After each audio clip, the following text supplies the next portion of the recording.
वन्दे हृदये स्मृता मातृवत्लालयित्रीश पितृवत्मार्गदर्शिका नमोऽस्तु गुरुसत्ताय श्रद्धा प्रज्ञायुताशया नमोऽस्तु गुरुवे तस्मै गायत्रीरूपिणे सदा यस्य वाग्मतमहन्ति विषं संसारसंगतम् व्यासाय विष्णुरूपाय व्यासरूपाय विष्णवे नमो वै ब्रह्मनिधये वासिष्ठाय नमो नमः प्रज्ञापुराणं परमं पवित्रं व्यासर्वनिर्यतसहजं विरचिता ज्ञानस्वरदं प्रतिपद्यदिव्यं प्रज्ञापुराणं परमास्तु प्रज्ञापुराणं परमास्तु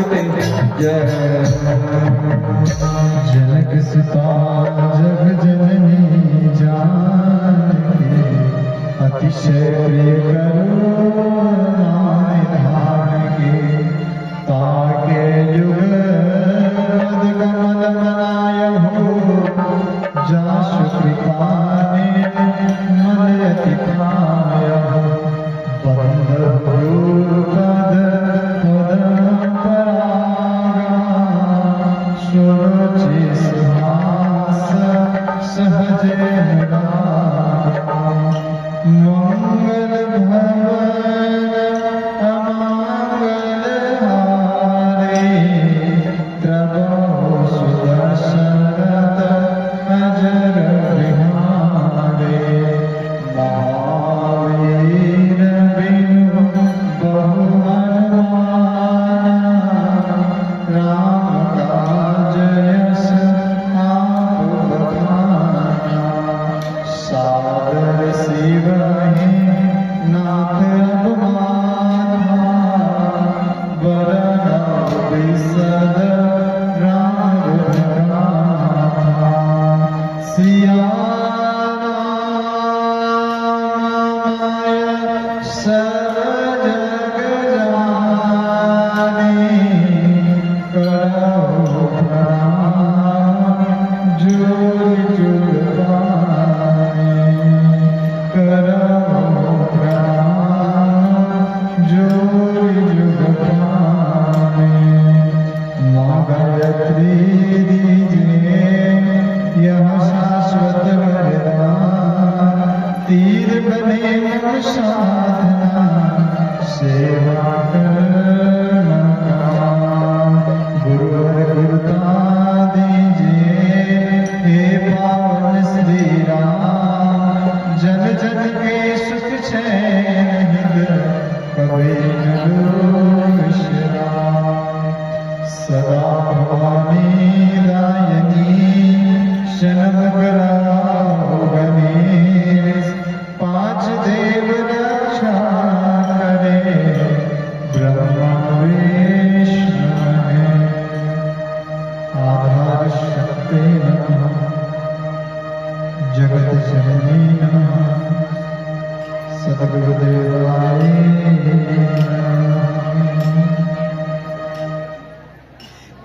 आज के इस कार्यक्रम के पुण्य अवसर पर बैठे देवतुल्य भाइयों, शक्ति स्वरूप माता बहन, जैसा कल भी जो हमने सत्संग किया था उसमें सत्संग की महत्ता को और कर्म फल के सिद्धांत को समझने का प्रयास किया था। भाई बहनों, निश्चित रूप से हम भारत के वासी बड़े ही सौभाग्यशाली हैं। यहाँ पर कहा जाता है कि यदि सप्ताह में 7 दिन है तो सातों दिन किसी न किसी धर्म कर्म से जुड़े हुए हैं, किसी न किसी आध्यात्मिक कार्य से जुड़े हुए हैं। आज यदि सोमवार की बात करें तो सोमवार का दिन, भाई बहनों, आज सोमवार का दिन भगवान शंकर जी, माता पार्वती जी का पूजन किया जाता है। मंगलवार का दिन, जब मंगलवार का दिन आता है तो हनुमान जी महाराज का पूजन करते हैं। तो बुधवार का दिन आता है, बुधवार को राहु और केतु का पूजन किया जाता है। और गुरुवार के दिन भाई बहनों, गुरुदेव गायत्री माता, इनका पूजन, साईं बाबा, इनका पूजन किया जाता है। और शुक्रवार को संतोषी माता का पूजन किया जाता है। और शनिवार को किसका पूजन किया जाता है? शनि महाराज का पूजन किया जाता है। और रविवार का जो दिन आता है उसमें किसका पूजन करते हैं? भाई बोलो, रवि कहते हैं सूर्य को, भगवान सूर्य का पूजन किया जाता है। तो सातों के सातों दिन जो हमारे भारतवर्ष में चले आ रहे हैं, इस सातों के सातों दिनों को किसी न किसी धर्म कर्म के साथ में जुड़ा है, आध्यात्मिक कार्य के साथ में जुड़ा है। क्यों? क्योंकि भाई बोलो, जिस दिन में व्यक्ति प्रवेश रहता है उस दिन उस भगवान की पूजा करता है। और जब उस भगवान की पूजा करेगा तो निश्चित रूप से उसका चिंतन, उसका चरित्र, उसका आचरण, उसका व्यवहार, उसका व्यक्तित्व वैसा ही बनता हुआ चला जाएगा। लेकिन आज दुर्भाग्य है भाई, सोमवार तो करते हैं, शंकर जी को जल भी अर्घ करते हैं, पानी भी चढ़ाते हैं, लेकिन भाई बहनों, विडंबना है कि शंकर जी को 1 लोटा जल चढ़ाते हैं, 2 लोटे जल चढ़ाते हैं, लेकिन घर पे सास ससुर को और बूढ़े माता पिता को यदि 1 लोटा जल नहीं पिलाया तो भाई बहनों व्यर्थ हो जाता है। हम भगवान के दर्शन को तो समझें। जो भगवान शंकर, सोमवार का हम भगवान शंकर जी का पूजन करते हैं, वो शंकर भगवान भाई बहनों कितने अद्भुत थे। यहाँ प्रतिमा बनी हुई है, अद्भुत प्रतिमा बनी हुई है। निहारना उनको, देखना, और देखना इसलिए नहीं कि कितनी सुंदर बनी है, कितनी बड़ी बनी है, कितनी चौड़ी बनी है, इसलिए नहीं देखना। देखना उनके नख से लेकर के उनके सिर के चोटी तक। क्या देखना? यदि सिर पर माँ गंगा को भगवान शंकर जी ने धारण किया है तो उसके पीछे उद्देश्य क्या रहा होगा? इसलिए भगवान शंकर जी ने माता गंगा को अपने सिर पर धारण किया होगा। भाई बहनों, कहते हैं कि जब भगीरथ जी ने अथक तपस्या करी थी और अथक तपस्या करने के पश्चात जब स्वर्ग लोक से माँ गंगा धरती पर आने के लिए तैयार हो गई थी, इतना प्रचंड वेग माँ गंगा का था, यदि उसी वेग से धरती पर माँ गंगा आ जाती तो कहते कि धरती के 2 टुकड़े हो जाते। तो फिर क्या करे? गंगा का वेग कैसा कम किया जाए जिससे माता धरती पर गंगा आए और भाई बहनों, असंख्य प्राणियों की माँ गंगा परोपकार के कार्य में अपने आप को आहूत कर दे। क्या करना चाहिए? तब कहते हैं सारे देवी देवता किसके पास में गए? भगवान शंकर जी के पास में गए और भगवान शंकर जी से कहा कि भगीरथ जी ने तपस्या करके माता गंगा को प्रसन्न कर दिया है। परम पिता ब्रह्मा जी माता गंगा को धरती पर स्वर्ग से भेजने के लिए तैयार हो गए हैं, लेकिन विडंबना यह है कि मां गंगा यदि स्वर्ग से इस धरती पर आएगी तो धरती के 2 टुकड़े हो जाएंगे। तब भगवान शंकर जी के पास में जब सारे परिजन गए, उन्होंने कहा कि गंगा के इस धरती पर जाने से न जाने कितने लोगों का तर्पण होगा, न जाने कितने लोगों की अंत्येष्टि होगी, न जाने कितने लोगों की मुक्ति हो जाएगी। और कल के सत्संग में हम लोगों ने बताया था, गंगा में जो स्नान करता है, गंगा क्या करती है? हमारे पापों को क्या करती है? हाँ, धोती है। हमारे पापों को क्या करती है? धोती है। देखो, मैं समय क्यों बताता हूँ पता है? कथा प्रारंभ करने के पहले ये जो समय बताते हैं, इसी के भीतर कथा समाप्त होना है। अब मन को भटकाने की आवश्यकता है? बैठना ही है। तन भी यहाँ लेके बैठना और मन भी यहाँ लेकर के बैठना है। यदि हम समय नहीं बताते तो फिर पंडित जी कब खत्म करेंगे? कब पता तो है कि इतनी देर चलना है तो चलना ही है। फिर मन चाहे भटके या ना भटके, मन को यही पे थामना है। ठीक है? तो भाई बहनों, जब भगवान शंकर जी के पास में गए, उन्होंने कहा कि गंगा को इस धरती पर जाना परम आवश्यक है। क्यों? क्योंकि गंगा इस धरती पर नहीं जाएगी तो प्यासे को पानी कौन पिलाएगा? और जो कहते हैं सगर जी के 60,000 जो पुत्र थे, जो भस्म हो चुके थे, इनकी मुक्ति कैसे होगी। इनके मुक्ति के लिए गंगा धरती पर आने के लिए तैयार हुई।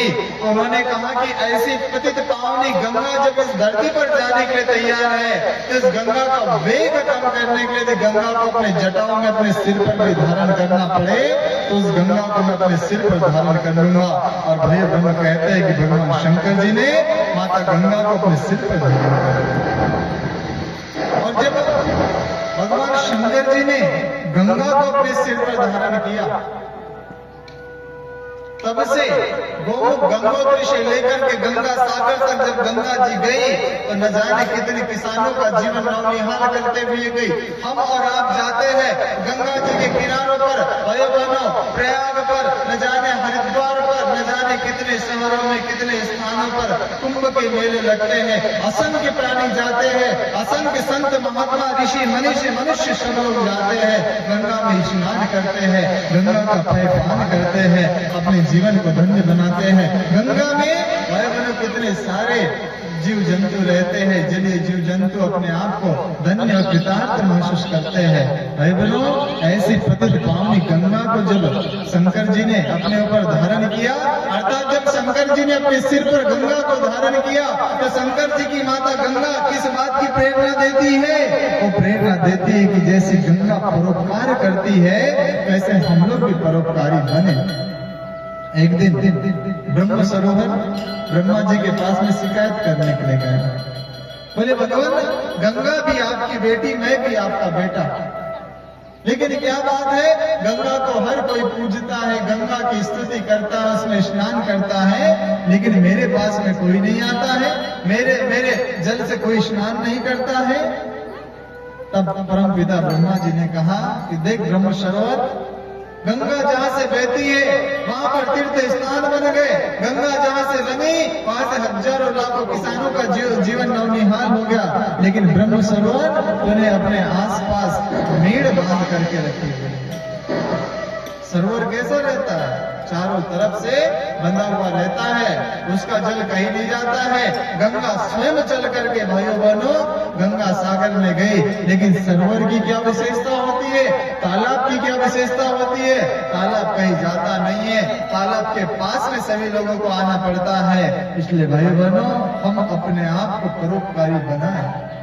भगवान शंकर जी की सबसे पहली प्रेरणा ये मिलती है कि परोपकार हमारे सिर पर होना चाहिए। सिर पर अर्थात हमारे मस्तिष्क में परोपकार करने का भाव होना चाहिए। अब उसके बाद में शंकर जी यहाँ पर क्या धारण करते हैं बताइए? हाँ, क्या धारण करते हैं? चंद्रमा। क्या धारण करते हैं? चंद्रमा। आज चंद्रमा के पूर्ण दर्शन हो गए। चंद्रमा, लेकिन भगवान शंकर जी दूज का चंद्रमा अपने सिर पर धारण करते हैं। दूज का चंद्रमा क्यों धारण करते हैं? दूज का चंद्रमा इसलिए धारण करते हैं, भाई बहनों, कहते हैं चाहे कितने भी भीषण गर्मी का समय हो, लेकिन चंद्रमा निकला हुआ हो और व्यक्ति चंद्रमा के नीचे यदि खुले आसमान में चला जाए तो भाई बहनों उसको गर्मी नहीं हो सकती। अर्थात चंद्रमा शीतलता का प्रतीक होता है। चंद्रमा काय का प्रतीक होता है?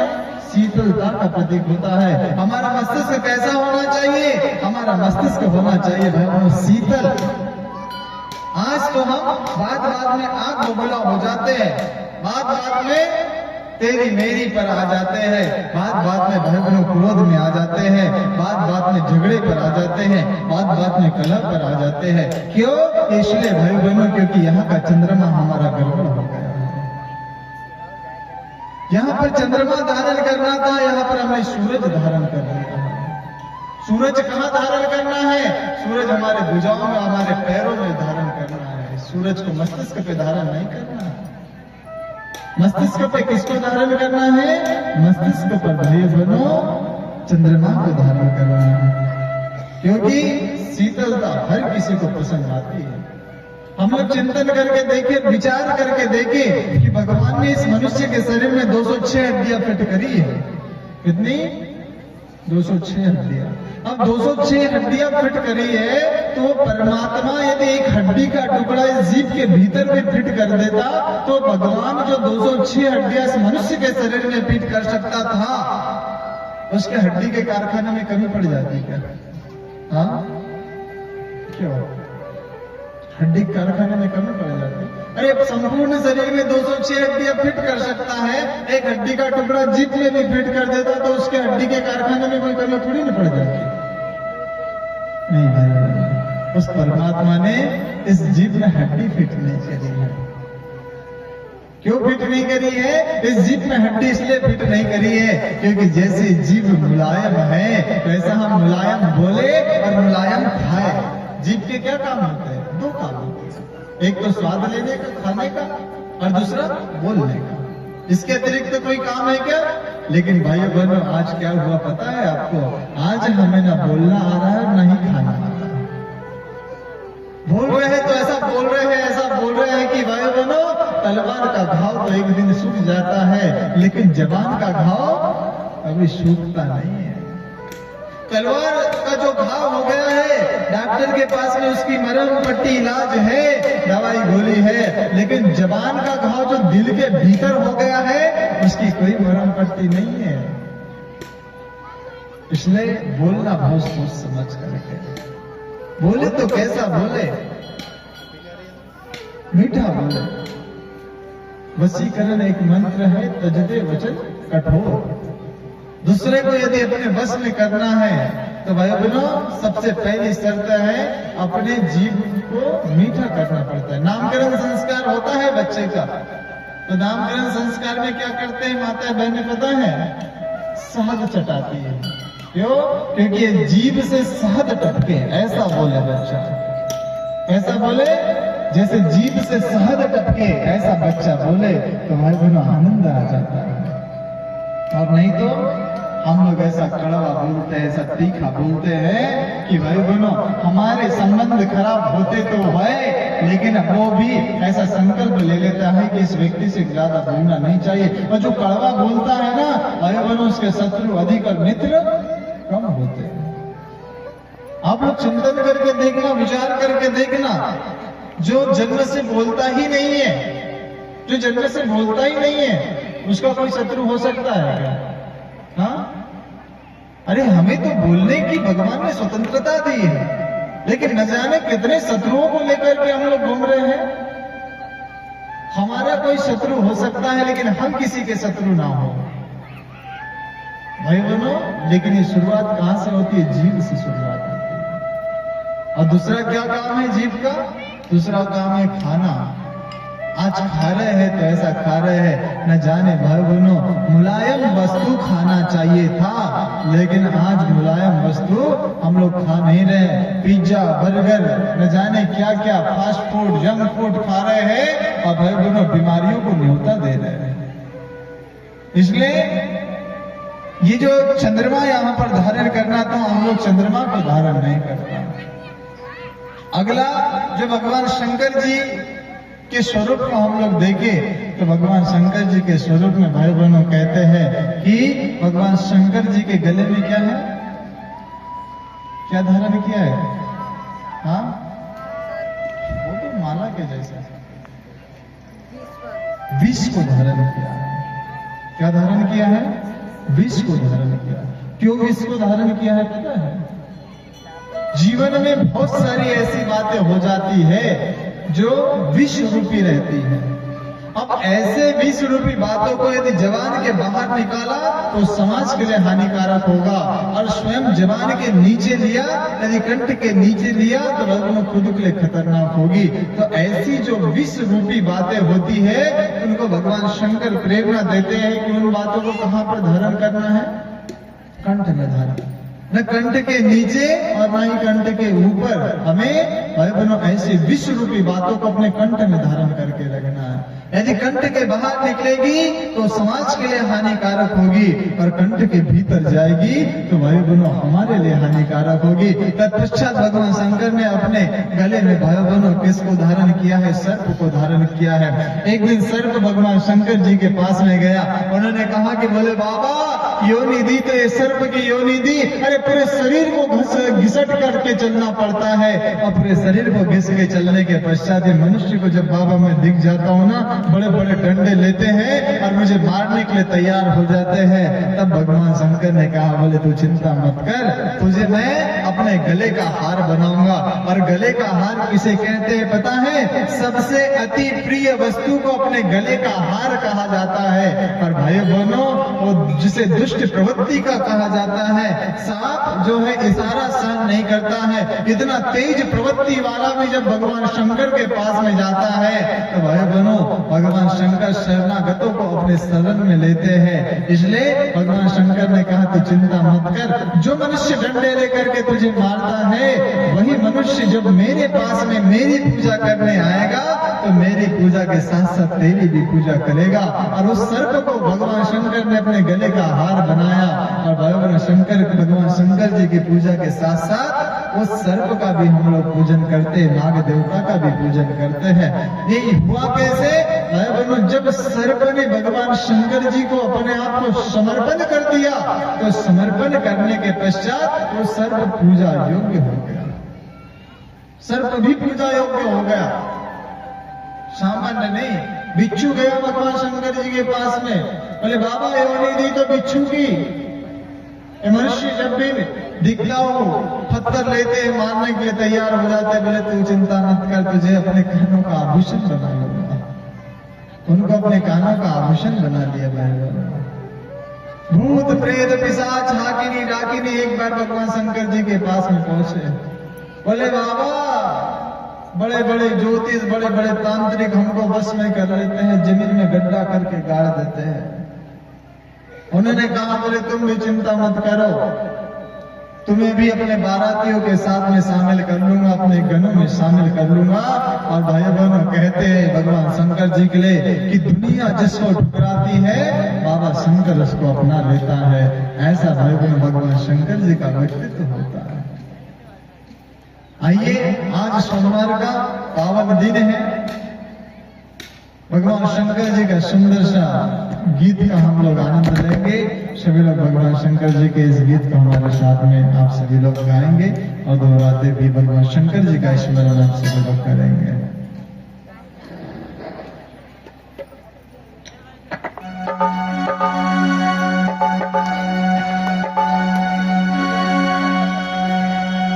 मेरे सिर पर रख दो भोले अपने दोनों हाथ, देना हो तो दीजिए जन्म जन्म का साथ, देना हो तो दीजिए जन्म जन्म का साथ। मेरे सिर पर रख दो भोले, मेरे सिर पर रख दो भोले अपने ये दोनों हाथ, देना हो तो दीजिए जन्म जन्म का साथ, देना हो तो दीजिए जन्म जन्म का साथ। बड़ा एहसान होगा मेरा उद्धार होगा, बड़ा एहसान होगा मेरा उद्धार होगा।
देने वाले शिवदानी तो दौलत क्या मांगे। देने वाले शिवदानी तो धन दौलत क्या मांगे। देने वाले शिवदानी तो धन और दौलत क्या मांगे। महादेव से मांगे तो फिर नाम और इज्जत क्या मांगे। महादेव से मांगे तो फिर नाम और इज्जत क्या मांगे। मेरे जीवन में कर दे, मेरे जीवन में कर दे, अब कृपा की वर्षा। देना हो तो दे जन्म जन्म का साथ। देना हो तो दे जन्म जन्म का साथ। मेरे सिर पर रख दो भोले, मेरे सिर पर रख दो भोले, अपने जो देना हो तो दे जन्म जन्म का साथ। देना हो तो दे जन्म जन्म का साथ। बड़ा एहसान होगा मेरा उद्धार होगा। बड़ा एहसान होगा मेरा उद्धार होगा।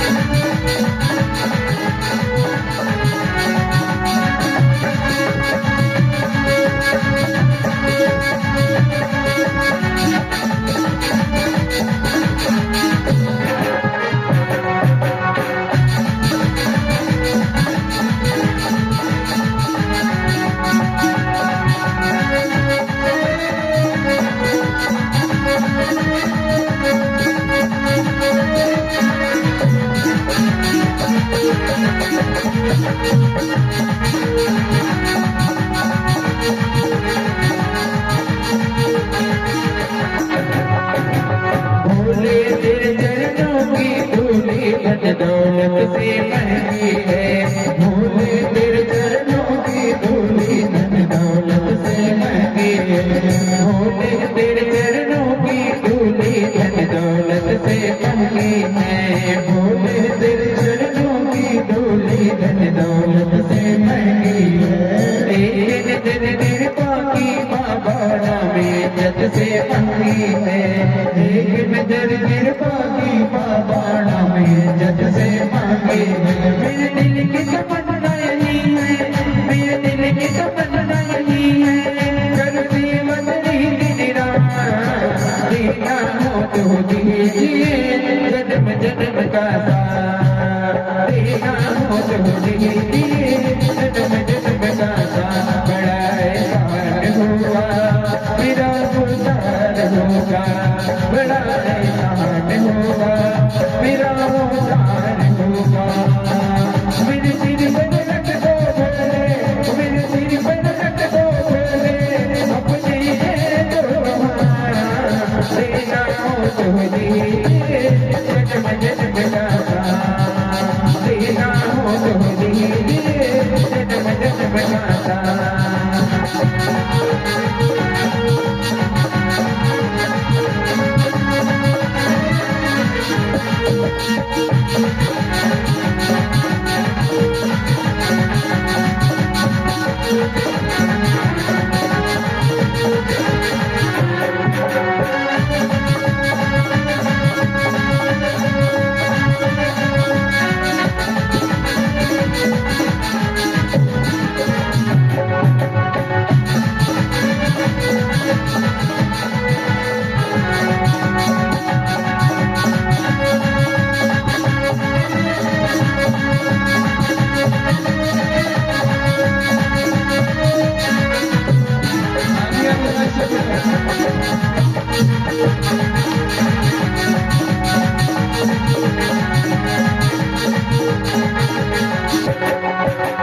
झुलस रहे हैं चमक धूप में प्यार की छैया कर दे तू। झुलस रहे हैं चमक धूप में प्यार की छैया कर दे तू। बिन माथे के चामत देना अब पतवार पकड़ ले तू। बिन माथे के चामत देना अब पतवार पकड़ ले तू। मेरा रास्ता रोशन कर दे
गले लगाते हो, करती है दुनिया शरणागत को अपने गले लगाते हो। ऐसा हमने क्या मांगा जो देने में घबराते हो, ऐसा हमने क्या मांगा जो देने में घबराते हो। चाहे जैसे रगती कुरारी, चाहे जैसे रगती कुरारी, बस होती रहे गुणगान। देना हो तो दीजिए जगमग जगदाता, देना हो तो दीजिए जगमग जगदाता। मेरे सिर पर रख दो बाबा, मेरे सिर पर रख दो बाबा, अपने दे दो हमारा। देना हो तो दीजिए जगमग जगदाता, देना हो तो दीजिए जगमग जगदाता। बड़ा एहसान होगा मेरा उद्धार होगा, बड़ा एहसान होगा मेरा उद्धार होगा, मेरा उद्धार होगा, मेरा उद्धार होगा, मेरा उद्धार होगा, मेरा उद्धार होगा। भगवान की जय। भाई बहनों, देना है तो दीजिए जन्म जन्म का साथ। इतना सुंदर भगवान शंकर जी के लिए कहा जाता है। और भगवान शंकर जी संपूर्ण शरीर में भस्म डाल करके रखते हैं। क्यों? क्योंकि मृत्यु के पश्चात इस संसार में यदि हमारा कुछ बचता है तो केवल मुट्ठी भर रात लग जाती है, इसके अतिरिक्त कुछ बचता है? कुछ भी नहीं बचता है। इसलिए भाई बहनों, जीवन का अंतिम सत्य मृत्यु है। हम माने चाहे ना माने। किसी ने भगवान को पत्र नहीं लिखा था कि साहब 70 वर्ष के लिए, 80 वर्ष के लिए, 90 वर्ष के लिए, 100 वर्ष के लिए इस धरती पर जाना चाहता हूं। लिखा क्या? नहीं भाई। सौभाग्य से मनुष्य का जन्म हम लोगों को मिला। कौन से परिवार में मिला, कौन से माता पिता, ये भी भगवान सौभाग्य से मिला। इसमें नो चॉइस, कोई चॉइस नहीं। कोई चॉइस थी क्या कि इस परिवार में जन्म लेना, ये माता पिता हमारे होना चाहिए, ये भाई बहन हमारे होना चाहिए? कोई चॉइस थी? कोई चॉइस नहीं। अच्छा, पति पत्नी के लिए, पत्नी पति के लिए भाई बहनों ढूंढने जाते हैं, लड़का देखने जाते हैं, लड़की देखने जाते हैं, वहां थोड़ी बहुत चॉइस चल जाती है। लेकिन माता पिता, गुरु, भ्राता, बहन, यहाँ कोई चॉइस नहीं चलती। ये सौभाग्य से मिलते हैं। अब जब सौभाग्य से मिलते हैं, मनुष्य का जीवन सौभाग्य से मिलता है, तो भाई बहन उसका जीवन यापन भी उसी तरीके से हम लोगों को करना चाहिए। जिस प्रकार राख का कलर काला होता है, वो चाहे गौर वर्ण वाले व्यक्ति की मृत्यु होकर के राख का कलर रहे या श्वेत वर्ण वाले या काले वर्ण वाले व्यक्ति की मृत्यु होकर के राख का कलर रहे, एक सा रहता है। उसी प्रकार अंतिम सत्य मृत्यु निश्चित रूप से है। कब आएगी इसका कोई ठिकाना नहीं बनेगा। ये जो 7 दिन हमने बताए, इन्हीं 7 दिन में हमारा जन्म होता है और इन्हीं 7 दिन में हम लोगों की मृत्यु हो जाती है, लीला का पटाक्षेप हो जाता है। और उसके पश्चात हम लोगों के कर्मों के अनुसार भाई बहनों, ये जो आत्मा है, अगला जो जन्म हमारा है फिर किस योनि में होगा ये किसी को नहीं पता। फिर वो लिफाफा लकड़ बक्का बनेगा, लोमड़ी बनेगा, चिपकली बनेगा, मकड़ी बनेगा, भालू बनेगा, गधा बनेगा, बंदर बनेगा, ये किसी को भी नहीं पता। इसलिए मनुष्य का जीवन हम लोगों को अभी मिला है। इस मनुष्य के जीवन में किस प्रकार से हम अपना उद्धार कर सकते हैं, ये कथाएं, ये सत्संग, ये इन्हीं का मार्गदर्शन करता है। ये प्रत्येक भगवान के आदर्श इन्हीं बातों का मार्गदर्शन भाई बहनों कहते हैं। आज हम लोग यहाँ पर आए हुए हैं, आज बड़ा ही विलक्षण समय है।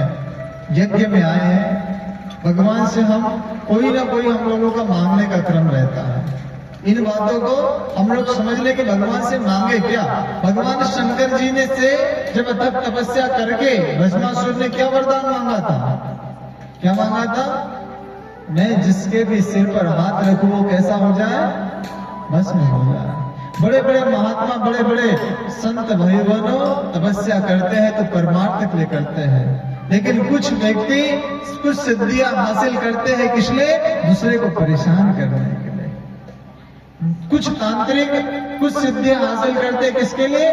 किसी को परेशान करने के लिए। भाई बहनों, किसी को परेशान करने की आवश्यकता नहीं है।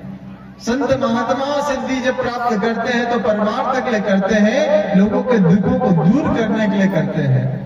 भस्मासुर जब भगवान शंकर जी प्रसन्न हुए तो भस्मासुर से पूछा, भस्मासुर क्या मांगना चाहता है? बोले, बाबा यदि आप प्रसन्न हो तो मुझे ऐसा वर दीजिए, ऐसा वर दीजिए कि मैं जिसके भी हाथ पर, जिसके भी सिर पर हाथ रखूं वो कैसा हो जाए? भस्म हो जाए। भगवान शंकर का नाम एक अवगरदानी है। अवगरदानी जो मांगो वो दान कर देते हैं। भस्मासुर ने मांगा कि मैं जिसके सिर पर हाथ रखूं वो भस्म हो जाए। भाई बहनों, भगवान शंकर जी ने तथास्तु कह दिया।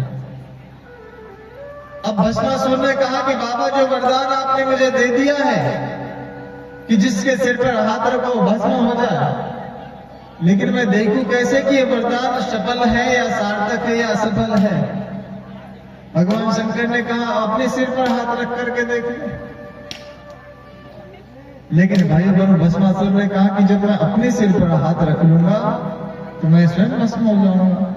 बोले, बाबा मैं आपके सिर पर हाथ रख करके देखना चाहता हूं। यदि आप भस्म हो जाओगे तो मैं मान लूंगा कि जो आपने वरदान दिया है सही है, सत्य है। भगवान शंकर जी ने कहा, ये तो बड़ी मुसीबत हो गई। हाँ, अब क्या करना चाहिए?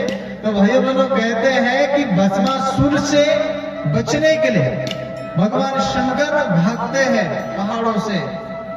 विंध्याचल के पहाड़, सतपुड़ा के पहाड़, खैरवानी होते हुए, मुल्ताई होते हुए भागते हैं कहाँ? हिमालय तक चले जाते हैं। अब जब हिमालय तक चले जाते हैं तो माता पार्वती देखती है कि जिनके त्रिनेत्र की भ्रगुटी तनने मात्र से पूरे संसार में कंपयमान हो जाता है, भूचाल आ जाता है, भूकंप आ जाता है। ऐसे भगवान शंकर घबराए हुए। भाई बहनों, व्यक्ति अपने ही वरदान से अपने ही किए पर पछताता है, अपने ही किए पर पछताता है। दूसरे का कोई कर्म दोषारोपण नहीं कर सकता। मैंने कल भी बताया ना। अब कल आप लोग नहीं आए तो हम क्या करें कि बताइए? देखिए, हमने कल भी बताया कि यदि हमारा स्वयं का सिरदर्द हो रहा है, मैं अपने भाई को दूं कि भैया 1 करोड़ रुपए ले ले, मेरा सिरदर्द लेकर के तू सहन कर ले, संभव नहीं है, सहन नहीं कर सकता, भुगतना तो हमें ही पड़ेगा। पेट दर्द हो रहा है, मैं अपने माता पिता से कहूं कि मेरा पेट दर्द सहन कर लो, सहन नहीं कर सकता भाई। जिसका कर्म उसी को भुगतना पड़ता है। जब भस्मासुर जैसे व्यक्ति को भगवान शंकर जी ने वरदान दिया कि जिसके सिर पर हाथ रखोगे वो भस्म हो जाएगा, तो भाई बहनों, वही वरदान भगवान शंकर जी के लिए मुसीबत खड़ा करने लगा। तब कहते हैं कि माता पार्वती जी ने एक रूप धारण किया। उन्होंने कहा, बोले तुम चिंता मत करो, भस्मासुर को मैं संभाल लूंगी। भगवान शंकर जी पहाड़ी में चले गए और जब माता पार्वती का वो जो रूप था, जो वास्तविक नहीं था, उस रूप को जब देखा तो देख करके भस्मासुर मोहित हो गया। भस्मासुर कैसा हो गया? मोहित हो गया। उन्होंने कहा, बोले देवी तुम यहाँ पर क्या कर रही हो? अरे तुमने तो मेरे साथ में चलना चाहिए, मैं इस पृथ्वीलोक का राजा हूँ और तुम इस बाबा के पास में यहाँ पर, अरे यहाँ पर पहाड़ों में क्या सुख सुविधा मिलती होगी, मेरे साथ में चलो। मेरे पास में एसी वाली गाड़ी है, मेरे पास में 7 मंजिला भवन है, मेरे पास में इतना व्यापार, दुकान, नौकरी, धन संपत्ति है, तुम मेरे साथ में चलो इस पृथ्वीलोक में, मैं तुम्हें अपनी रानी बनाऊंगा। तब उस देवी ने कहा, बोले भस्मासुर मैं चलूंगी जरूर, लेकिन पहले एक शर्त है। कौन सी शर्त है? बोले शर्त ये है कि मैं जैसा नृत्य करूंगी वैसा ही हूबहू तुझे नृत्य करना पड़ेगा। बोले देवी इसके बाद चलोगी? बोले पक्का इसके बाद तेरे साथ चलोगी। अब भाई बहनों, कहते हैं कि वो देवी नृत्य करने लगी। भस्मासुर सामने खड़ा रह के जैसा देवी नृत्य करती वैसा भस्मासुर नृत्य करता। कहते देवी आगे हाथ ले जाती, भस्मासुर आगे हाथ ले जाता, देवी बगल में हाथ ले जाती, भस्मासुर बगल में हाथ ले जाता। तो देवी जैसा नृत्य करती है भस्मासुर भी वैसा नृत्य करता है। और जैसे ही देवी ने एक हाथ कमर पे एक हाथ सिर पर रखा, भस्मासुर ने भी एक हाथ कमर पे और एक हाथ सिर पर रखा और भस्मासुर। यहाँ पर भगवान शंकर जी ने वरदान दिया था, वो उनके लिए मुसीबत बना था। और यहाँ पर वो देवी के चक्कर में मुसीबत में कौन पड़ गया? भस्मासुर पड़ गया। इसलिए भाई बहनों, विवेक बुद्धि से काम लिया जाना चाहिए, विवेक बुद्धि से। आज व्यक्ति के पास में सब कुछ है लेकिन क्या नहीं है? बुद्धि नहीं है। भगवान से क्या मांगना है इसकी बुद्धि नहीं है। और बुद्धि जब तक सद्बुद्धि में नहीं बदलती तो उस बुद्धि का कोई मतलब नहीं है। जैसे भोजन में सब कुछ डला हो लेकिन नमक न डला हो तो भोजन का स्वाद आएगा क्या? भोजन का स्वाद आएगा? और भोजन का स्वाद नहीं आएगा। गाड़ी में सब कुछ मैकेनिकल लगा दे लेकिन ब्रेक लगाना भूल जाए तो फिर गाड़ी चला पाएंगे? गाड़ी चला नहीं पाएगा। हॉस्पिटल में हम लोग गए, हॉस्पिटल में सब कुछ हो लेकिन वहां पर यदि डॉक्टर ना हो तो हॉस्पिटल जाने का कोई मतलब निकलेगा? कोई मतलब नहीं। मंदिर बहुत अच्छा शानदार बना करके हम लोगों ने रखा हुआ है और मंदिर में यदि भाई मूर्ति ना हो तो मंदिर की कोई शोभा नहीं। उसी प्रकार मनुष्य के शरीर में सब कुछ हो लेकिन सद्बुद्धि ना हो मेरे भाई बनो तो मनुष्य का जीवन निरर्थक है, बेकार, कोई मतलब नहीं। सद्बुद्धि जब व्यक्ति के पास में होती है तो भाई बहनों से क्या करना है क्या नहीं करना है इसका वो निर्णय लेता है। इसलिए आज हमें सद्बुद्धि जागृत करने की आवश्यकता है। और जब व्यक्ति की सद्बुद्धि जागृत होती है तो फिर वो भगवान से वो मांगता है जो उसे वास्तव में मांगना चाहिए। क्या मांगना चाहिए? चलो आज वही बता देते हैं। आज सभी लोग हम सुबह से देख रहे हैं पूरा खैरवानी आजू बाजू से सभी लोग आ रहे हैं। इष्ट अपने जितने भी देवी देवता यहाँ पे, ग्राम देवता, क्षेत्र देवता, स्थान देवता, सभी को प्रणाम करें, अच्छी बात है। लेकिन बदले में हाथ जोड़कर कुछ कुछ मांगते भी है। क्या मांगते हैं? क्या मांगना चाहिए? वो देवता है और देवता का मतलब क्या होता है? देवता का मतलब होता है देने वाला, जो देता है उसे क्या कहते हैं? देवता। और हम कौन है? हम लेवता है। हम क्या करते हैं? हम बस लेते हैं, देते कुछ नहीं। वो भगवान उस देवता के हम लोग पुत्र हैं। जब वो देता है वो अपने सामर्थ्य के अनुसार देता है। सूर्य देवता है तो सूर्य अपने सामर्थ्य के अनुसार प्रकाश देता है। तो सूर्य के बच्चों का क्या दायित्व बनता है कि वो सूर्य अपने सामर्थ्य के अनुसार प्रकाश देता तो हम दीपक के जैसा प्रकाश देने की सामर्थ्य पैदा कर सके, है ना?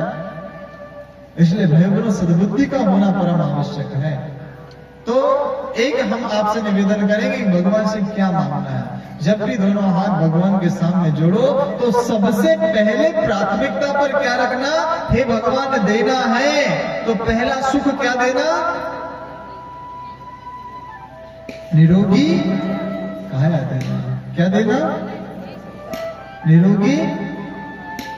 अच्छा, जन से बोलना जिसको आवश्यकता है निरोगी काया की वो सभी बोली देना। और जिन्हें नहीं है फिर भगवान जी। पहला सुख क्या? पीछे नहीं चाहिए क्या? यज्ञशाला के बाहर जितने बैठे निरोगी काया नहीं चाहिए? हाँ बोलना, आप लोग सभी लोग बोलना, जिसको चाहिए सभी लोग। पहला सुख क्या? निरोगी काया। उस परमात्मा के सामने जब हम लोग खड़े हो जाए तो उस परमात्मा से प्रार्थना करें कि हे देव, यदि देना है तो पहला सुख निरोगी काया देना। क्योंकि जब निरोगी काया भय वर्ण होती है ना तो निरोगी काया होने के पश्चात क्या होता है पता है? यदि हम लोगों का निरोगी काया ना रहे, यदि 7 मंजिला भवन में हम लोग रह रहे हैं और 7 मंजिला भवन में रहने के पश्चात यदि हमको चैन से नींद नहीं आ रही है तो 7 मंजिला भवन में रहने का कोई अर्थ नहीं निकलता। अरे उससे अच्छा तो वो व्यक्ति है मेरे भाई भाई बहनों, जो 7 घंटे भयंकर शारीरिक श्रम करता है, मेहनत करता है, उस गरीब के घर पे, बेचारे के घर पे तकिया भी है या नहीं है ये हमें नहीं पता है, लेकिन अपने हाथ का तकिया बनाता है और 7 घंटे के आनंद से नींद लेता है और फिर उठता है और फिर श्रम के लिए निकल जाता है। तो फिर वो जो 7 मंजिल में भवन में रह रहा वो व्यक्ति निरोगी है या जो 7 घंटे मेहनत कर रहा वो व्यक्ति निरोगी है? बताइए। इसलिए पहला सुख भाई बहनों निरोगी काया चाहिए। एसी वाले कार में हम लोग घूमे, सिर दर्द हो रहा है, पेट दर्द हो रहा है, शरीर स्वस्थ नहीं है, तो एसी वाले कार में बैठने का हमको आनंद आएगा नहीं। तो अब जितना भी मांगा होगा उसकी गिनती उल्टी करना और पहले शरीर को रखना। भगवान, रिश्तेदार, नातेदार सब कुछ बाद में, बेटा बेटी बहू नौकरी पानी सब कुछ बाद में, पहले क्या? निरोगी का। हे भगवान, पहले मैं स्वस्थ रहूं, बाकी फिर मैं देख लूंगा सबको, है ना? तो निरोगी काया भगवान से मांग लिया और 2 गुलाब जामुन रोज सुबह, 2 शाम को और 7 दिन खाओ, हो जाएगी निरोगी काया। हाँ नहीं भाई, निरोगी काया ऐसे नहीं होगी। जिस प्रकार से आहार विहार का संतुलन होना चाहिए, बोली भाषा का संतुलन होना चाहिए, प्रत्येक वस्तु का अपना एक संतुलन होना चाहिए। भाई बहनों, ये जो ढोलक यहाँ पर रखी है, तबला जो रखा हुआ है ना, इसको संतुलन में कसा जाता है। ज्यादा कस दो तो स्वर नहीं निकलेगा, कम कस दो तो स्वर नहीं निकलेगा। उसी प्रकार मनुष्य का जीवन है, इसका आहार विहार चिंतन भाई बहनों सब कुछ कैसा होना चाहिए? संतुलन में होना चाहिए। अच्छा, पहला सुख निरोगी काया हो गया। अब दूसरा सुख क्या मांगोगे? क्या मांगोगे? घर में हो माया। क्या? घर में हो माया। अब भाई बहनों, माया बहुत खतरनाक चीज होती है। क्यों? क्योंकि माया के चक्कर में किसने क्या पाया और सुख के मृग तृष्णा में मन को भटकाया। माया मरी न मैं मरा, मर मर गया शरीर। माया कभी मरती नहीं है, वो माया का ही तो फेर पड़ा था अभी किस पे? भस्मासुर पे। माया सिर पर चढ़ गई थी, अब वो माया जैसी कह रही थी वैसा भस्मासुर नाच रहा था। अब नाचने लगा तो माया ने कहा कि एक हाथ सिर पर रख, उसने रखा और भस्म हो गया। अब तुम कह रहे हो कि दूसरा सुख माया चाहिए, हम क्या करें? माया चाहिए तो, लेकिन कितनी? कि साई इतना दीजिए जामे कुटुंब समाए और मैं भी भूखा ना रहूं और साधु न भूखा, इतनी माया मांगना पड़े। जरूरत से ज्यादा यदि मांग ली तो भाई बहनों माया सुख देने वाली नहीं है। इतना मांगना कि साई इतना दीजिए जामे कुटुंब समाए, मैं भी भूखा ना रहूं और साधु न भूखा जाए। एक राजा था, एक महात्मा जी उनके घर पे आए। राजा ने बड़ी सेवा शुश्रूषा की, किसकी? महात्मा जी की। महात्मा जी प्रसन्न हुए। महात्मा जी ने पूछा राजा से, बोले राजन क्या मांगना चाहते हो? उन्होंने कहा कि बोले महात्मा जी यदि देना चाहते हो तो एक आशीर्वाद दीजिए, एक वरदान दीजिए। कौन सा? बोले महात्मा जी जिस वस्तु को मैं हाथ लगाऊं और स्वर्ण में बदल जाए। संत हृदय नवनीत समाना, संतों का हृदय मक्खन के जैसा होता है। महात्मा जी ने आशीर्वाद दे दिया, बोले ऐसा ही होगा। अब राजा बड़ा प्रसन्न हुआ। भाई राजा प्रसन्न होने के पश्चात क्या हुआ?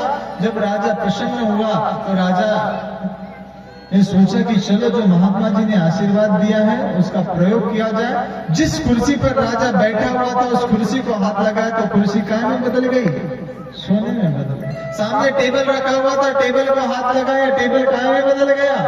सोने में बदल गया। बाहर गया, आम के फल को हाथ लगाया, आम का फल सोने में बदल गया। आम के वृक्ष को हाथ लगाया, आम का वृक्ष सोने में बदल गया। धीरे धीरे करके पूरे आम के बगीचे को हाथ लगाया, आम का पूरा बगीचा सोने में बदल गया। अब अभिमान जन्म हुआ। कैसा अभिमान जन्म हुआ?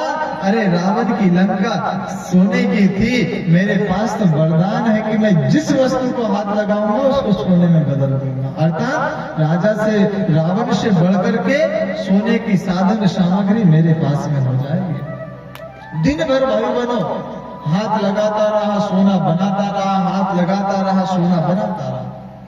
श्याम का समय हुआ। अब जब श्याम का समय हुआ तो राजा को भूख लगी, और भूख लगने के बाद में क्या हुआ,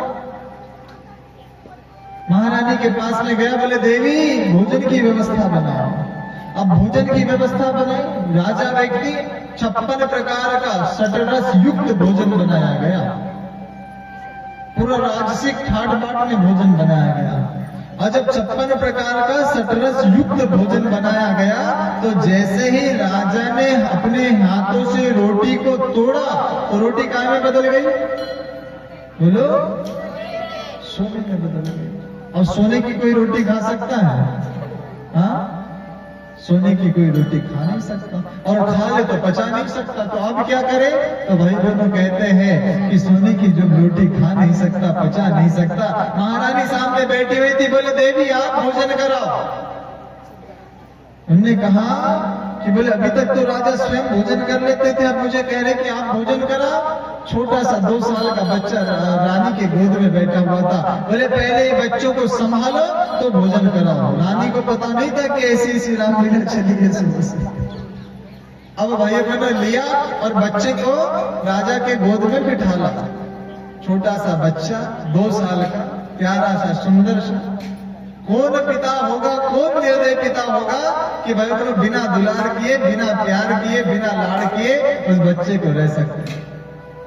दुलार बस जैसे ही राजा का हाथ उस पुत्र को लगा तो लगने पर क्या हो गया, बच्चा काहे में बदल गया, सोने में बदल गया। अब जैसे ही सोने में बदला तो अब क्या करे, रानी ने देखा वहां पर मेरा बेटा सोने में। अच्छा, यहाँ पर खैरवानी के सभी भाई बहनों से मैं पूछना चाहता हूँ, आप चाहे जितना धन दौलत सुख संपत्ति भगवान से मांग लो, भगवान आ जाए, साक्षात महादेव आ जाए आपके यहाँ पर और कहे कि मैं तुम्हारे बेटे को सोने का बना देता या बेटी को सोने का बना देता, कोई स्वीकार करेगा क्या? कोई स्वीकार करेगा?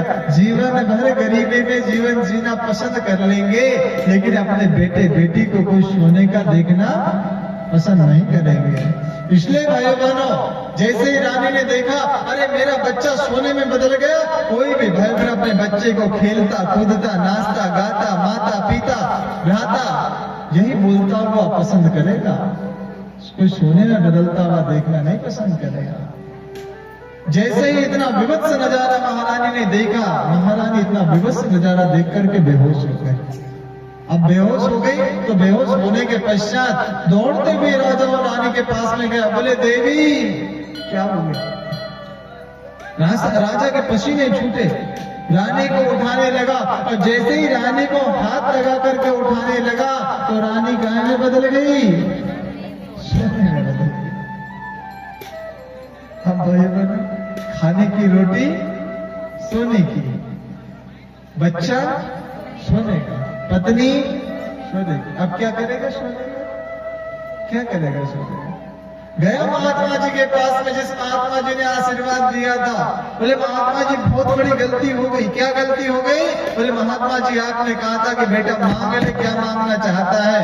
महात्मा जी मैं चाहता तो स्वर्ग मांग लेता, मैं चाहता तो मुक्ति मांग लेता, मैं चाहता तो सुख शांति मांग लेता। महात्मा जी मैंने ये मांगा नहीं, मैंने क्या मांगा, जिस वस्तु को हाथ लगाओ वो सोने में बदल जाए। और महात्मा जी यही अज्ञानता की वजह से मेरे खाने की रोटी सोने की हो गई, मेरा प्यार करने वाला बच्चा सोने का हो गया, मेरी धर्म पत्नी सोने की हो गई। महात्मा जी इतना सोना नहीं चाहिए, मुझे क्षमा कर दो, मुझसे गलती हो गई। और भाई बहन उसने वरदान वापस ले लिया। हम लोग भी इसी भूल में तो नहीं है, आगे बढ़ रहे हैं, चिंतन करना पड़ेगा। माया मांगना तो है, लेकिन कितनी माया मांगना है भाई बहनों? साई इतना दीजिए जामे कुटुंब समाय, मैं भी भूखा ना रो साधु न भूखा। इतनी माया मांगना। जब दूसरा सुख घर में हो माया तो तीसरा सुख क्या बताया गया है? कुलवंती नारी। क्या बताया है? कुलवंती नारी। क्योंकि कहा जाता है कि नारियों के भीतर वो शक्ति होती है, वो चाहे अपने बच्चे को राम बना दे या तो रावण बना दे। किसके भीतर? वो माता बहनों के भीतर शक्ति है। वो चाहे तो अपने बेटे को कृष्ण बना दे, चाहे तो कंस बना दे। वो चाहे तो अपने बेटे को संत बना दे, चाहे तो शैतान बना दे। वो चाहे तो पागल बना दे, चाहे तो परमहंस बना दे। वो चाहे तो बुद्धू बना दे, चाहे तो महात्मा बुद्ध बना दे। किसके भीतर शक्ति है? वो माता बहनों के भीतर शक्ति है। क्योंकि भाई बहनों, कौन कहता है भगवान इस धरती पर आने के लिए तैयार नहीं है? आज भी भगवान राम इस धरती पर आ सकते हैं, लेकिन वो ढूंढ रहे हैं। किसको ढूंढ रहे हैं? कि माता कौशल्या जैसे भगवान विष्णु की आराध्या, माता कौशल्या जैसे उपासिका जो भगवान विष्णु की अनन्य भक्त थी, वो है कहाँ? वैसी कोख है कहाँ? वो ढूंढ रहे हैं। आज भी भगवान श्री कृष्ण इस धरती पर आने के लिए तैयार है, लेकिन भगवान कृष्ण ढूंढ रहे हैं कि माता देवकी के जैसे प्रबल पुरुषार्थ कष्ट कठिनाइयों को सहन करने वाली कोई माँ है। भाई बहनों, जब आकाशवाणी हुई और बताया गया कि देवकी तेरा 8वां पुत्र कृष्ण के रूप में भगवान विष्णु का अवतार होगा, तो 8वें पुत्र को जन्म देने के लिए कौन माँ होगी भाई बहनों, जिसने अपने 6 पुत्रों को अपनी आंखों के सामने बलिदान होते हुए देखा? सोचिए, हमारे बच्चे को यदि छोटा सा कांटा गड़ जाए तो इधर मम्मी को रोना आ जाता है। उसने भगवान कृष्ण को जन्म देने के लिए अपने खुद के 6 बेटों को बलिदान होते हुए देखा। क्यों? क्योंकि कृष्ण जन्म लेंगे तो भाइयों बहनों, अधर्म हारेगा और धर्म जीतेगा। कृष्ण जन्म लेंगे तो दुष्प्रवृत्तियां हारेगी और सत प्रवृत्तियां जागृत होगी। और भगवान श्री कृष्ण जन्म देंगे तो भाइयों बहनों, गीता का ज्ञानोपदेश पूरे जगत में भाइयों बहनों फैलता हुआ चला जाएगा। ऐसी माता बहनों के भीतर वो सामर्थ्य होती है। माता बहनें अपने आप को जान ले तो निश्चित रूप से भगवान सीता, सावित्री, गीता, गायत्री के जैसे अपने भीतर विपुल शक्तियों का भंडार लेकर के वो रणचंडी के जैसे बन सकती है। इसीलिए तो कहा गया है, देविया देश की जाग जाए अगर, युग स्वयं ही बदलता चला जाएगा। पत्नियां सादगी पा जाए अगर, पति स्वयं ही बदलते चले जाएंगे। आइए बहनों, आपके लिए सुंदर सा एक गीत हम लोग यहाँ से गाते हैं। देविया देश की जाग जाए अगर, युग स्वयं ही बदलता चला जाएगा।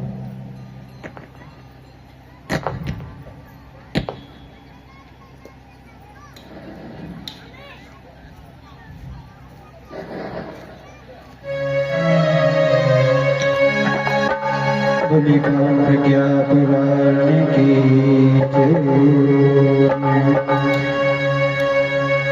देविया देश की जाग जाए अगर, देविया देश की जाग जाए अगर, युग स्वयं ही बदलता चला जाएगा। युग स्वयं ही बदलता चला जाएगा। शक्तियाँ जागरण की दिखाई अगर, शक्तियाँ जागरण की दिखाई अगर, हर हृदय ही बदलता चला जाएगा। हर हृदय ही बदलता चला जाएगा। देविया देश की जाग जाए अगर, देविया देश की जाग जाए अगर।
देविया देश की जाग जाए अगर, देविया देश की जाग जाए अगर, युग स्वयं ही बदलता चला जाएगा, युग स्वयं ही बदलता चला जाएगा।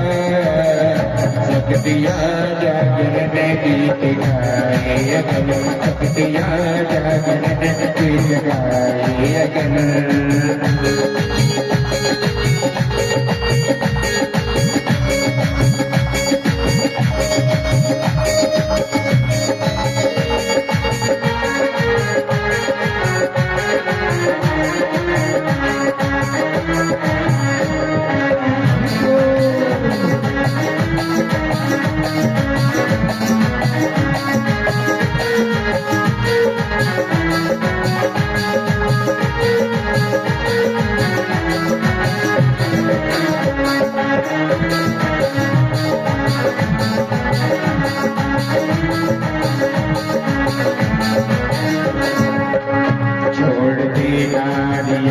यदि गलते रूढ़िया छोड़ दे नारिया, यदि गलते रूढ़िया तोड़ दे अन्य विषेदास की पीढ़िया, तोड़ दे अन्य विषेदास की पीढ़िया।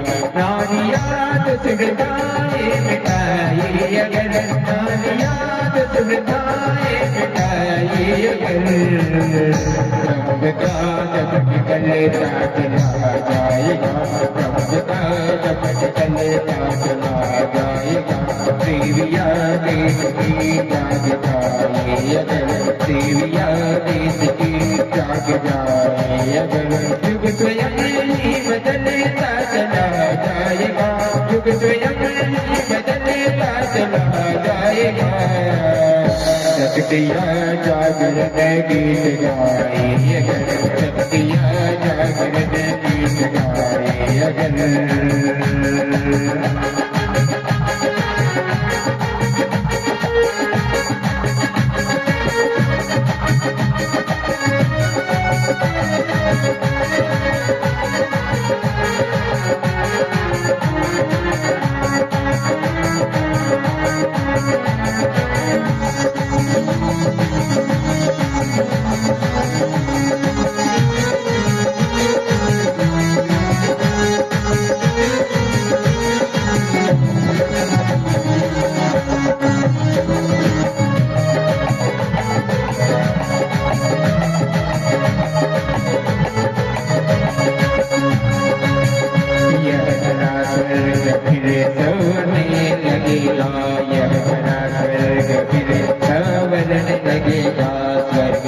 रूप सजा उभर लगेगा, स्वर्ग की शुभ सजा उभर लगेगा।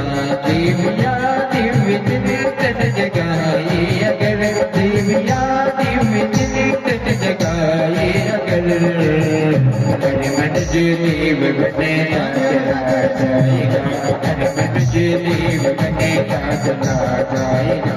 देविया देव की जाग जाए अगर, देविया देव की जाग जाए अगर, युग स्वयं ही बदलता चला जाएगा, युग स्वयं ही बदलता चला जाएगा। शक्तियाँ जागरण गीत गाए अगर, शक्तियाँ जागरण गीत गाए अगर, शक्तियाँ जागरण गीत गाए अगर, शक्तियाँ जागरण गीत गाए अगर, युग स्वयं ही बदलता चला जाएगा, युग स्वयं ही बदलता चला जाएगा, युग स्वयं ही बदलता चला जाएगा। बोली पावन प्रज्ञा पुराण की जय। देविया देश की जाग जाए अगर, युग स्वयं ही बदलता चला जाएगा। वही बोलो, आपके भीतर वो शांत है, आपके भीतर वो शक्ति है। आप चाहो तो क्या से क्या बना सकते हैं। यदि आप चाहो तो घर को स्वर्ग, चाहे तो नरक बना सकते हैं। ये शक्तियाँ किसके भीतर है? आपके भीतर है। इसलिए भगवान से प्रार्थना करें कि हमारे घर में जो देवियां है, ये गीता, गायत्री, सीता, सावित्री के जैसे हो, तो भाई निश्चित रूप से हमारा घर परिवार का वातावरण कैसा हो जाता है, तो स्वर्ग का माहौल बनता हुआ हमारे घर परिवार में चला जाता है। इसलिए भगवान से प्रार्थना करें कि तीसरा सुख क्या, कुलवंती नारी, कुलवंती नारी होना चाहिए। आप सभी को पता है जब रिश्ता होता है, लड़का लड़की का जब रिश्ता होता है तो लड़का और लड़की के रिश्ते में एक और भी पूछा जाता है। माता पिता का तो समझ में आता है, बोले मामा कहाँ के है, क्यों साहब पूछते हैं ना, तो मामा का क्या लेना देना है, क्या लेना देना है मामा का। मामा इसलिए पूछे जाते हैं क्योंकि मामा के माध्यम से उसके माता का खानदान का पता लगा जाए इसका। क्यों पूछा जाता है, मामा के माध्यम से उसके माता के खानदान का पता लगा जाता है। क्योंकि पिताजी के तो पता ही है, सरनेम पता है, कुल गोत्र सब कुछ पता है, तो पिता का तो पता चल ही जाता है। लेकिन मामा के माध्यम से जो लड़का मांग रहे, जो लड़का है या लड़की है, उनके माता जी का भाई बहना वो संभव पूरा खानदान पता लगाया जाता है। क्यों?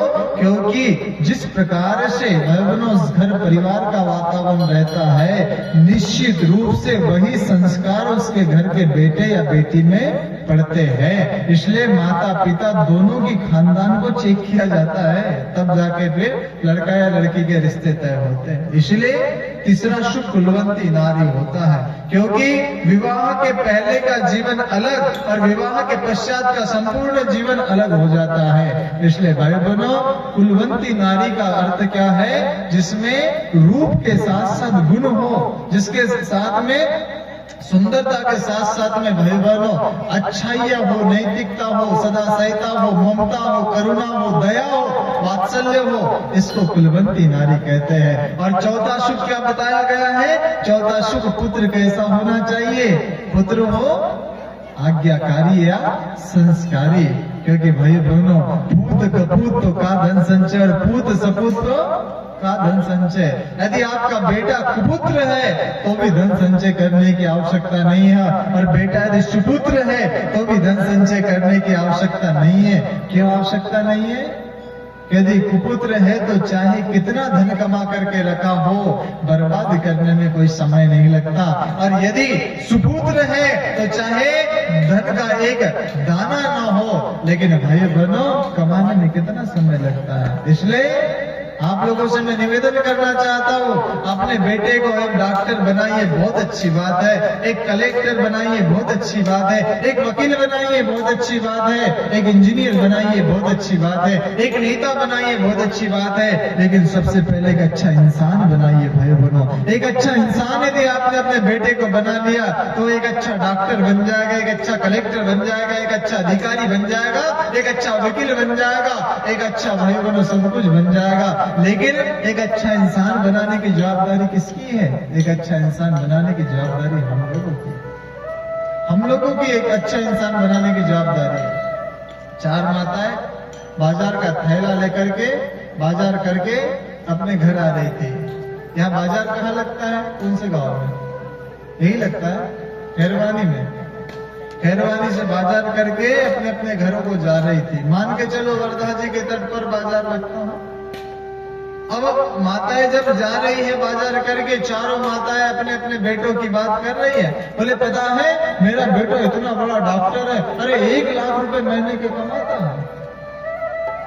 दूसरी माँ से रहा नहीं गया, दूसरे ने क्या कहा, बोले तुम्हें पता है मेरा बेटा इंजीनियर है, 2 लाख रुपए महीने की कमाता है। बोले अच्छा। तीसरी माँ से नहीं रहा गया, बोले तुम्हें पता है मेरा बेटा वकील है, 3 लाख रुपए महीने के कमाता है। चौथी माँ चुपचाप थैला लेकर के उनकी बातें सुन करके जा रही थी। तीनों माताओं ने पूछा उस बहन जी से, बोले क्यों तुम्हारा बेटा कुछ नहीं करता क्या? बोले करता है, एक छोटी सी दुकान है, खेती बाड़ी का भी काम संभाल लेता है, बचा काम समाज हेतु लगा देता है, सामाजिक कार्यों में लगा देता है, समाज सेवा में लगा देता है। जितना होता है आनंद के साथ में हमारा घर परिवार चल जाता है। चलो बोले ठीक है। अब क्या हुआ, अब चारों माताएं थैला दोनों हाथों में थैले लेकर के जा रही थी। सबसे पहले डॉक्टर साहब की गाड़ी आई। उन्होंने देखा कि चारों माता थैले लेकर के जा रही, कौन इनके थैले लेगा, गाड़ी में रखेगा और इनको अपने अपने घर छोड़ेगा। भाई बनो, डॉक्टर साहब की गाड़ी आगे बढ़ गई। उसके बाद में जो माँ कह रही थी मेरा बेटा इंजीनियर है, 2 लाख रुपए महीने की कमाता है, उसकी गाड़ी आई। उसके मन में भी वही विचार आया, कौन इनके थैले लेगा, गाड़ी में रखेगा, माताओं को गाड़ी में बिठा लेगा और इनके घर घर छोड़ने जाएगा। अब भाई बहनों, वकील साहब की गाड़ी आई। वकील साहब के मन में भी वही विचार आया, कौन ये माताओं के थैले लेगा, गाड़ी में रखेगा और इनको घर घर छोड़ने जाएगा। बोले आ जाएगी चुपचाप पैदल। अब भाई बहनों, जिसकी मां अभी तक कुछ कह नहीं रही थी, उसकी गाड़ी आई। उसने देखा, अरे चारों माताएं पैदल जा रही है। भाई बहनों, चारों माताओं को पहले गाड़ी रोकी, प्रणाम किया, चारों माताओं के थैले लिए गाड़ी के डिक्की में रखे और गाड़ी के डिक्की में रखने के पश्चात अपने गाड़ी में चारों माताओं को बिठाला। चारों माताओं को बिठाने के बाद में डॉक्टर साहब के माताजी को डॉक्टर साहब के घर उतारा, इंजीनियर साहब के माताजी को इंजीनियर साहब के यहाँ पे उतारा, वकील साहब के माताजी को वकील साहब के यहाँ पे उतारा और अंत में अपने माँ को लेकर के अपने घर आ गया। अब बताइए भाई बहनों, संस्कार बड़े हैं या शिक्षा बड़ी है? शिक्षा देना अच्छी बात है, लेकिन बदले में संस्कार देना भी बहुत अच्छी बात है। यदि आपने संस्कार अपने बेटे को नहीं दिए मेरे भाई बहनों, तो एक अच्छा डॉक्टर बन सकता है, इंजीनियर बन सकता, वकील बन सकता है, लेकिन एक अच्छा इंसान नहीं बनेगा। और जब एक अच्छा इंसान नहीं बनेगा तो माता पिता की सेवा कैसे करना चाहिए, घर परिवार को कैसे चलाना चाहिए, पति का पत्नी के प्रति क्या संबंध होता है, बच्चों के प्रति पिता का क्या संबंध होता है, पिता के प्रति बच्चों का क्या संबंध होता है, वो ये नैतिक मूल्यों को नहीं समझ पाएगा, वो इन पारिवारिक मूल्यों को नहीं समझ पाएगा। बाहरी भव्य चकाचौंध तो बहुत होगी, मकान तो बहुत बड़ा होगा, गाड़ी घोड़ी बहुत होगी, लेकिन जीवन में सुकून नहीं होगा। और जीवन में जब सुकून नहीं होगा तो इससे बड़ा नरक का जीवन और कुछ हो नहीं सकता। अरे कौन कहता है कि स्वर्ग नरक ऊपर है? भाई बहनों, जिसके मन में सुख शांति है वो वहां पे स्वर्ग है, और जिसके मन में अशांति और कला है वहीं पर नरक है। ना ही स्वर्ग ऊपर है और ना ही नरक ऊपर है। स्वर्ग और नरक तो हमारे मन के शांति और अशांति पर निर्भर करता है। इसलिए भाई बताओ, संस्कार देने से कभी चूके ना, क्योंकि संस्कार बाजारों में मिलने वाली वस्तु नहीं है। बाजारों में संस्कार नहीं मिलते हैं। आज देखिए तो हमारे घर के बच्चे तमाम प्रकार के एक से एक अपशब्द और गालियां देते, कहां से सीखे? आज देखिए तो हमारे बच्चा थोड़ा सा 17वीं 18वीं 16वीं 14वीं 15वीं कक्षा में गया नहीं कि भाई बहनों, आधुनिक युग में जैसे कपड़े पहने जाते हैं उसका अनुकरण करने लग जाता है। एक बॉलीवुड का अभिनेता आता है, बड़े जींस पहनता है, हमारा घर का सारा युवा भाई बहनों उसी का अनुकरण करता हुआ चला जाता है। पहले कहते हैं कि कपड़े फट जाते थे तो माता बहनें उसको सिल दिया करती थी। कपड़े यदि धूमिल हो जाते थे, रंग जाते थे, खराब हो जाते थे, मैले हो जाते थे तो माता बहनें उसको धुल दिया करती थी। लेकिन आज तो फटे कपड़ों की फैशन बन गई है। आज आवश्यकता है बहनों, आज आवश्यकता है, जैसे पूरे संसार में कहीं ना कहीं अब सनातन धर्म जागृत हो रहा है। आपको पता है पहले शाही स्नान होता था, अब भारतीय संस्कृति ने कहा कि जब हम पूरे विश्व को ज्ञान देने के सामर्थ्य में है तो हम क्यों किसी के भाषा का उपयोग करेंगे। तो शाही शब्द हट गया, केवल स्नान शब्द रह गया। आज आपको पता है कितने सारे शहरों के नाम बदल दिए जा रहे हैं। वो इसलिए नहीं भाई बहनों, उसको राजनीतिक पॉइंट ऑफ व्यू से ना देखे, वो इस भाव से देखे क्योंकि ये हमारे पुराने नाम थे। इलाहाबाद का नाम पहले ही प्रयागराज था, ये पुराणों में उल्लेख है। लेकिन भाई बहनों, मध्य युग में ऐसा समय आया, हमारे संस्कृति का विनाश करते हुए चले गए। आप भाई बहनों याद रखना, इस भारत वर्ष पर डच आए, डेनिश आए, फ्रांसीसी आए, पुर्तगाली आए, न जाने कितने आताताई आए, सबने भाई बहनों अपना रंग यहाँ पर जमाया, सबने व्यापार किया, सबने भाई बहनों न जाने कितना इस भारत को लूटा। ये भारत देश सोने की चिड़िया थी, सबने अपने अपने सामर्थ्य से लूटा। लेकिन भाई बहनों, हम लोग लोग पुनः खड़े हो गए। क्यों? क्योंकि हमारी संस्कृति जीवंत थी, हम लोग इसलिए जीवंत है। इसलिए अपने घर परिवार के बच्चों के भीतर संस्कार डालने में। तो संस्कार कहाँ मिलेंगे? संस्कार बाजारों में मिलेंगे, जाकर खरीद के देखना। यहाँ ना मिले तो बोलता है बाजार चले जाना, झोला लेकर के बोलना भैया मेरे बच्चे के अंदर संस्कार कम है, तेरे दुकान में मिलेंगे क्या? बोले मेरे ही बच्चे के भीतर कम है, तेरे पास हो तो ला करके दे दे। संस्कार नहीं है। संस्कार बाजारों में मिलने वाली वस्तु नहीं है। संस्कार माता पिता को बच्चा जैसा अपने आंखों से करता हुआ देखता है, बच्चा वैसा ही सीखता है। इसलिए भाई बहनों, अपने बच्चे को संस्कारवान बनाइए, ऐसा निवेदन करना चाहते हैं। बहुत अधिक आपका समय नहीं लेंगे, चूंकि शाम को कितने बजे? 7:30 बजे, 8 बजे, कितने बजे? दीपे की कितने बजे? क्यों साहब? दीपे की कितने बजे से? 7 बजे। 7 बजे है ना? जितना हम लोग समय दिया है उससे ज्यादा खींचते नहीं है, लगभग समय पूर्णता की ओर है। इसलिए ठीक 7 बजे आज किसी की भी गैर हाजिर नहीं लगना चाहिए, है ना? ठंड का बहाना चलेगा नहीं, किसी प्रकार से कोई बहाना नहीं चलेगा। भाई बहनों, आप देखिए ना, गंगा जी में सुबह प्रातः लोग अपने अपने यथास्थान खड़े हो जाएंगे।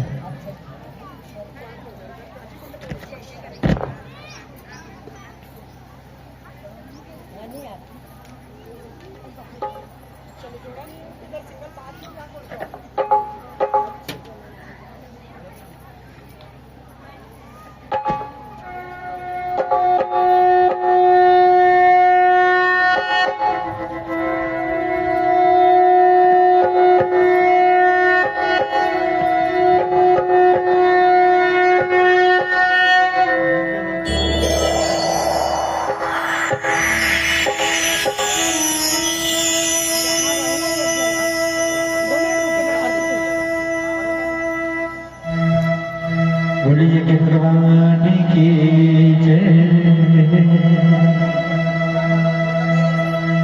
ओम यम ब्रह्म वेदांत विदो वदन्ति परमं प्रधानं पुरुषं ददाने विश्वोत्पत्तिका रणमीश्वरं तस्मै नमो विनाशनाय तस्मै नमो विनाशनाय।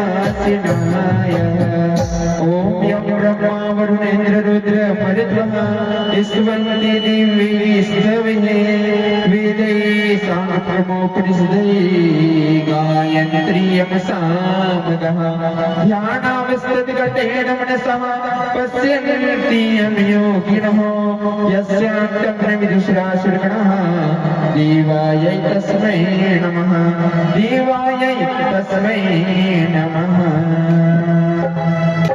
एक आरती यहाँ पर लेकर के आ जाए।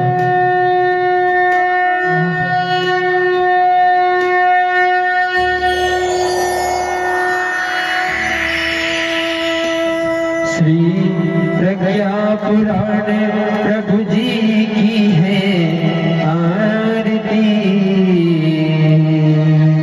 पापियों को पाप से है आरती। श्री प्रज्ञा पुराण प्रभु जी की है आरती। पापियों को पाप से है आरती। पापियों को पाप से, पापियों को पाप से, पापियों को पाप से, पापियों को पाप से, पापियों को पाप से है आरती। प्रज्ञा पुराण प्रभु जी की आरती। श्री प्रज्ञा पुराण प्रभु जी की है आरती। पापियों को पाप से है आरती।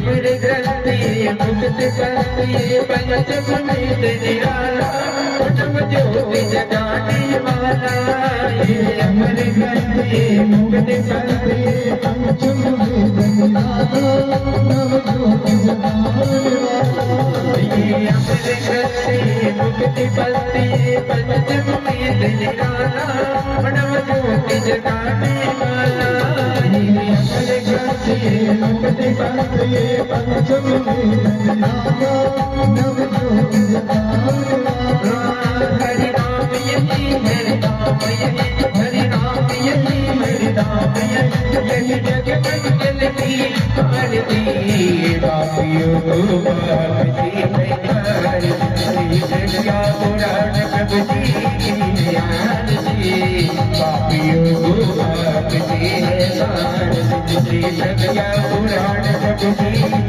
आरती बापियों को बापसी है आरती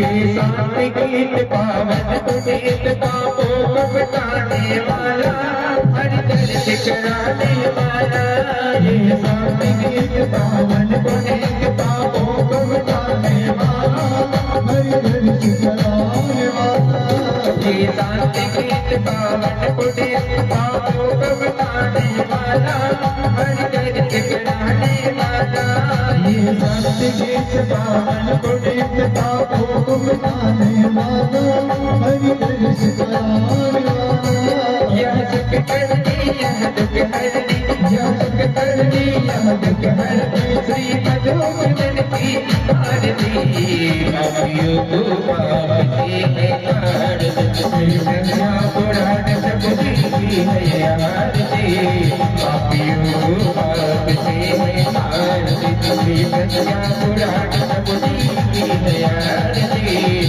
बापियों को बापसी है आरती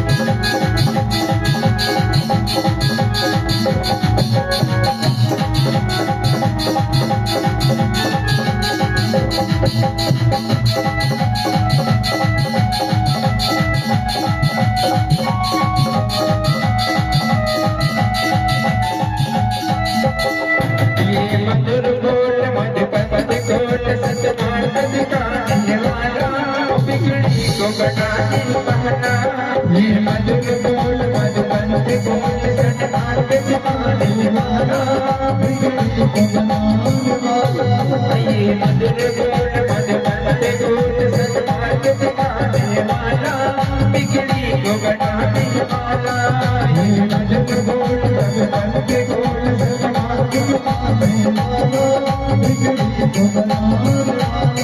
श्री राम यही घन श्याम यही श्री राम यही घन श्याम यही माँ गंगा यही माँ वरदा यही माँ गंगा यही माँ वरदा यही प्रभु की महिमा की आरती पापियों को बापसी है आरती जगया पुराण प्रभु जी की है आरती पापियों को बापसी है आरती जगया पुराण प्रभु जी की है आरती पापियों को बापसी है आरती पापियों पाप से पापियों पाप से पापियों पाप से पापियों पाप से पापियों पाप से आरती पुराण प्रभु जी की है आरती जगया पुराण प्रभु जी की है आरती पापियों को पाप से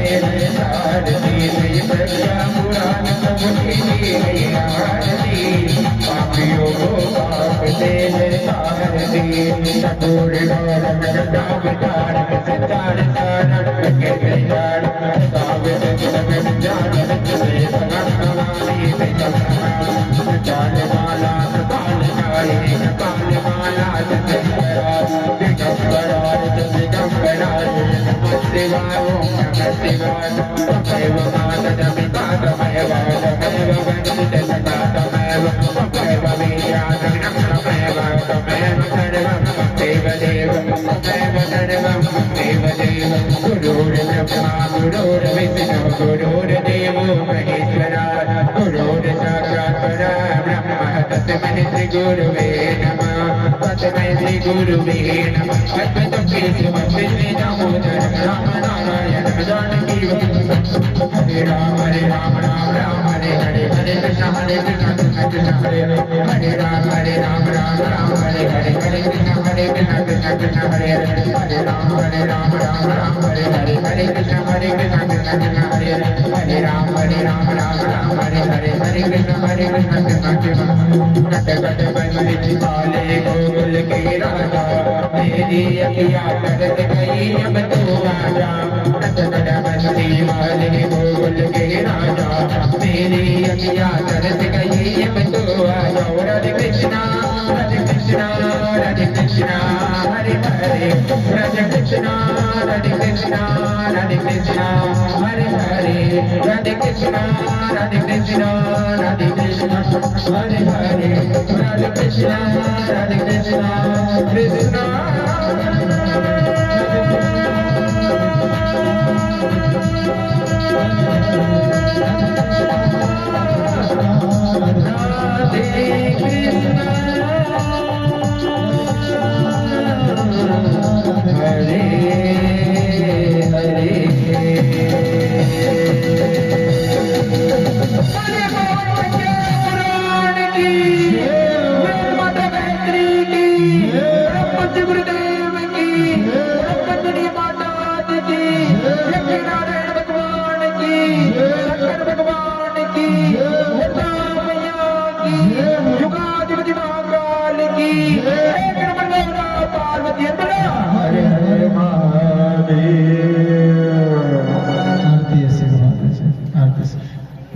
दोनों हाथ ऊपर उठा करके आरती को स्वीकार करें सभी लोग।